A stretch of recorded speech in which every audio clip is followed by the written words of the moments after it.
On the morning of September 28, 2025, worshippers gathered in Grand Blanc Township in Michigan. They gathered at the Church of Jesus Christ of Latter-day Saints, commonly known as a Mormon church. The Sunday service was particularly somber. The president of the church had died the night before.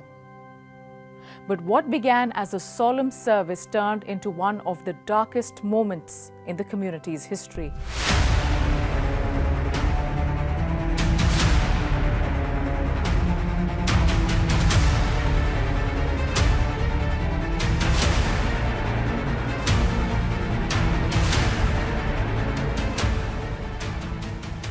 Around 10:25 a.m. local time, a silver pickup truck flying 2 US flags was driven into the church gate. It smashed its way into the worship space. Moments later, the driver exited and began firing on congregants. Then, in what appears to be a deliberate act of destruction, gasoline was used to ignite a fire, and it engulfed much of the building. Law enforcement officers responded. In about 8 minutes since the attack started, the shooter was fatally shot. By the time the fires were extinguished and rubble searched, 4 worshippers had died and 8 others were wounded by gunfire. Now comes the story of the assailant, who was identified as 40-year-old Thomas Jacob Sanford, a resident of nearby Burton, which was just about 6 miles from the church. Sanford was a US Marine veteran who enlisted from 2004 to 2008 and was deployed to Iraq for 7 months.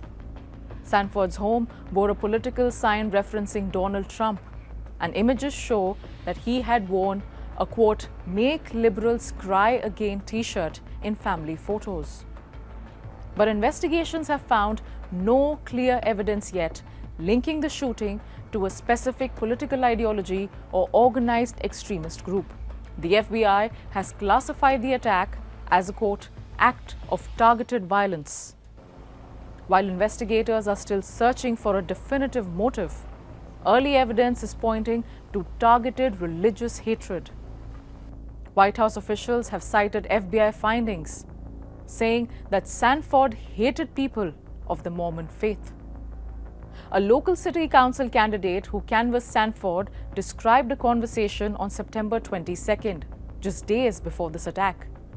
He claims that Sanford had launched into anti-Mormon rhetoric during the conversation, calling Mormonism the Antichrist.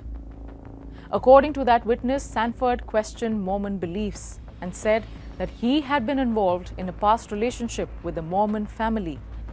He claimed that they tried to force him to remove tattoos and conform to church rules. Now, these statements echo common anti-Mormon tropes that are found online, suggesting that his beliefs were influenced by either conspiracies or extremist narratives. However, no final motive has yet been confirmed by law enforcement. Authorities caution against speculation until more concrete evidence is made public. As more evidence emerges, we may yet to learn the full story. Until then, Thomas Jacob Sanford will be remembered as the perpetrator of one of the most shocking crimes in American history.